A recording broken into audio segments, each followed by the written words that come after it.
What's up, everybody? Welcome to Poot's Garage. Before we get started here, I just want to remind everybody that we are a growing YouTube channel. It's growing pretty quick here every week, so if you could please watch this video for as long as you can possibly stand to stare at my face or hear my voice, that would be great. So every minute counts, so let's get on with this. Here we are working on the Ram. This is my 2017 Ram 3500. 4-door, long bed, leveled 37-inch tires. We can go over that later, but today we're doing a bunch of maintenance on it. It's just, it needs just about every filter replaced right now, so I just kind of wanted to give you guys a rundown of how all this goes down. So we are doing oil filter, oil change, air filter, we're doing the crankcase filter, and both fuel filters. So let's check this out. See if I can do this with keeping the sun out of the camera here. It's very bright. You ready? Anyways, I've already swapped out the air filter. I don't want to bore you guys with that. It's basically just remove 3 screws, take the filter out, throw it aside. I vacuumed out all the loose junk that was still in there, put the new filter in, screw it down, you're good. That is not the filter sitting up on top.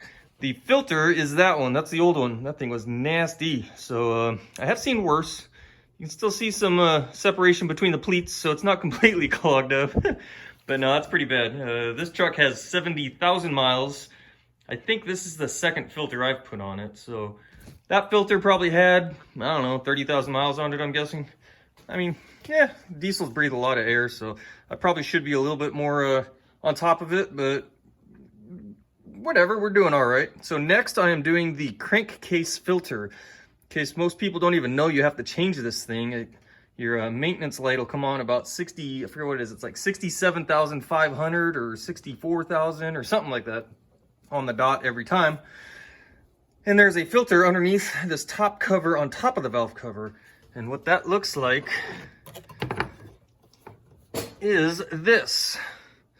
This is basically pulling all the fumes and the gases out of the crankcase inside the motor and then recycling it back through your motor so it's not going off into the atmosphere, dumping oil on the ground or whatever. I don't know how the routing goes, but somewhere it's pulling a vacuum from the motor, from inside the motor, comes up through the top, through the filter, and then it's gonna put the filtered fumes back into the motor on the intake somewhere. Where the heck is the intake? Is it on this side? Yeah, the intake's over here. So I'm probably pointing right at, I don't know, somewhere around there, there's going to be a line going back into the intake. So a lot of guys actually get rid of that whole system because it's kind of funky, but we're keeping it. We're keeping this truck all stock for now. So it is due. Like I said, I'm about 70,000 miles. I'm a few thousand miles over, but yeah, a little over ain't going to hurt nothing. I don't drive this thing that hard, or I barely tow. It's just a commuter. So we're just going to swap it out here. I did remove that little cover there. Notice it looks like a big V-wing here. It just covers the front of the motor. That's just 4 screws. Pop that off. And then next we're going to pop off all these screws all the way around the top piece here. I think we got to pull that oil fill cap off. And then this top piece should lift off. And I've never done this, but I assume the filter is directly underneath there. So I'll show you when I get to that point so we don't bore you guys too much. This is how we're doing it. We're just, sorry, there we go. We're just zapping it off with the old electric impact. That easy. So let me get all the rest of them off and I'll show you what's under there. And we got all the screws out. You can see them sitting up on top there. Pulled the oil fill cap off. Don't be like me and don't drop the back one off into the back of the motor. That's luckily it played plinko all the way down and I heard it hit the ground, so we were good on that. So I've already kind of lifted it up and stuck a peek. So one thing I didn't notice is this solenoid here, which is probably what controls the sucking of the crankcase, is attached to this cover, so you can see. And you got a line going on the top and looks like a line that goes below it. So this is the one that's going to probably be going to your intake. I was trying to get this connector off. I couldn't figure out how to actually get it off. There's a retainer that goes through there. There's probably some little special way to pop it out. But I'm just going to leave it because I think we can just sneak it out anyways. So I kind of lifted it up. There's our filter underneath there. So I'm going to just kind of pry it up a little bit, pop it out, and pull it out. We'll show you what we get. And we are off. You can see the whole bottom side of this thing is covered in oil. What's actually underneath there? Okay, so that's probably where it's pulling it up from the crankcase, right up the top of the valve cover, I'm guessing. So there's a little mess there. I'll probably wipe that down just in case I knocked any dirt in there. But yeah, this is basically it. I'm sure if it's this wet, the filter itself is probably soaked and clogged up too. So we shall throw that one in. Interesting, the one that came out is a fleet guard with a little Cummins symbol. And the one that's going back in is a fleet guard with the Cummins. So let's get her done. And that's the new filter sticking in there. It looks just about the same as the old one, no big deal. So the one thing I noticed is that back O-ring seemed like it was a little sticky to get to go pop up into this upper cover. So I put a little bit of oil on that O-ring just to help the cover seat. Obviously, when you put it down, you want to make sure everything's centered. Make sure it feels like it's going to easily go down, which it does. I think it's got a little resistance from this rubber line here and that O-ring that's sealing in the back. Just make sure you're not pinching your wire harness. I should double check that myself. Make sure you're not pinching anything under it, you know, this stuff. Make sure everything's clear and put the bolts back in and snug it back down. And just like that, we're done. We zapped it back down, put the front cover back on as well, so you can see how it all goes back together when it's done. Looks pretty good.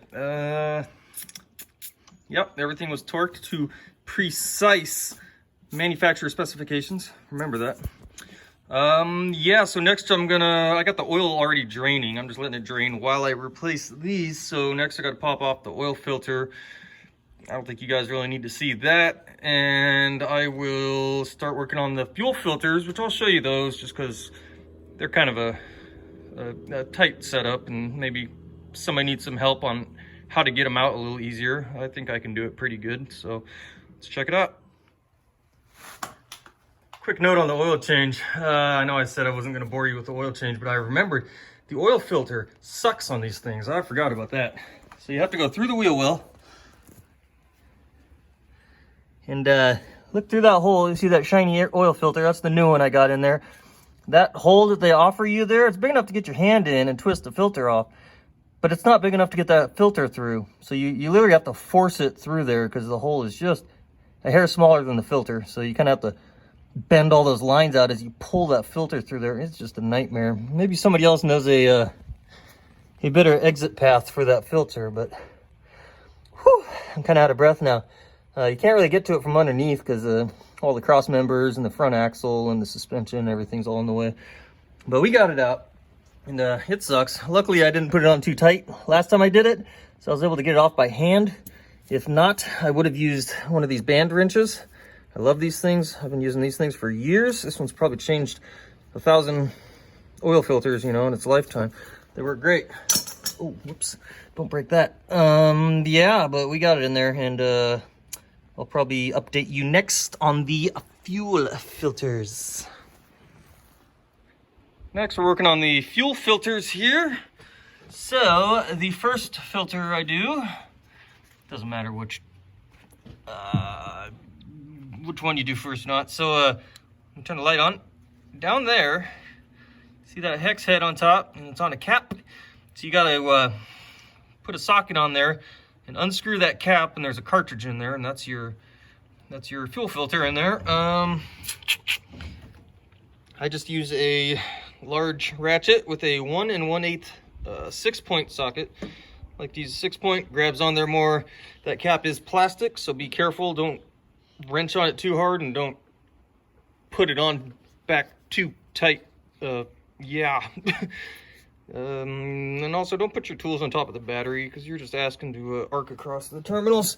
But we don't follow rules around here. So yeah, I'm just gonna put that wrench down there. There's enough room once you get the wrench in there to just kind of work it back and forth and work it off. Once it gets past the O-ring, then you can thread it off by hand. Then you got to lift the fuel filter out by hand and try not to spill fuel everywhere, and then try not to knock dirt everywhere either. You don't want to put dirt back in the system. So we'll do that, and let me show you the rear filter. This is, I guess, the water separator slash filter back here. So you got to go underneath the bed on the driver's side. Oy. crawl up under here and hold on, I'm looking, I don't remember exactly where it's at myself. Yeah, you just kind of work your way under here. This truck has a small lift on it. Oh, there it is. So you look directly up beside the fuel tank, and there's your rear filter. This one's a little more basic. The way I like to do it, I don't know what the proper way is, but I will. So you have to disconnect that connector up on top. This is your water and fuel sensor. So disconnect that, and then take the whole thing off with the sensor. Take it out onto the bench, and then on the bench I'll put a pair of pliers on here and gently twist your sensor off and swap it to the new filter, and I'll show you all that with it off of the vehicle, but that's where it's at. Back up here at the front, so we pulled the cap off. This is what it looks like. Hold on, I need to look at something. I believe there's an O-ring down there that seals inside of here. I believe the new filter comes with an O-ring, and you can just take the, I can't see because I'm holding multiple things here, around the threads down there, there's a big O-ring around it, so you can replace that, which I probably will if it has one in the kit. This is the filter that pops out. It comes out just pouring fuel everywhere right now. It sits in there like this. See that little tab there? Since this thing sits flush in there, if you just grab that tab with a pair of pliers, such as yay, and just give it a couple quick tugs, it'll unseat all the O-rings and it'll pop right out, and it'll pour fuel everywhere on you as you lift it out. So lift it out slowly. And I don't think there's a clean way to do any of this stuff. My concrete is just a disaster right now. He's got fuel all over. I got oil spilled everywhere. These trucks are not built to maintain. So let me get this thing out of here. Set it over here on the crankcase filter. Drop a new one in, and then it's just put it back the way it came apart. Put the new O-rings on, slam it in there, tighten it down, snug it down. I'm sure there's a torque spec for this thing, which is 30.5 Newton meters. I'm sure you can figure out how to do that. And yeah, then you're done with that. And then we'll go to the back and take that one off. All right, filter's off. So I already loosened this up. Just grab it with these, crank it off. Careful, because it's plastic. Move the stupid thing. I was gonna thread it off before I started the camera, but we are going for it. That's all it is. So just swap that over to the new filter, toss that, and then throw it all back together, and you're good. I realized I must have forgot to do a finishing video on this, so I'll just end this right here. Yeah, once we got everything back together, then you just want to go through and reset all your filter life deals. You know, you got your fuel filter, your oil filter. Those are easy to do. Let me flip you around. Those are easy to do through the, the instrument. DIC, blah, blah, blah, whatever the heck they want to call these things. You got your steering wheel controls, and you can go through there. The special one is the crankcase maintenance message that comes on. That one you have to, there's kind of a special procedure to do that. So I guess basically you would, I forget what it was. I think it was, you turn the key on, then you pump the brake twice, and then pump the gas twice, or throttle, sorry. And then I think it's key off. And then you you turn it back on, and then it should be cleared. So you might want to jump online and just re-verify that. But I think that's what I ended up doing. But yeah, it worked. So everything's clear.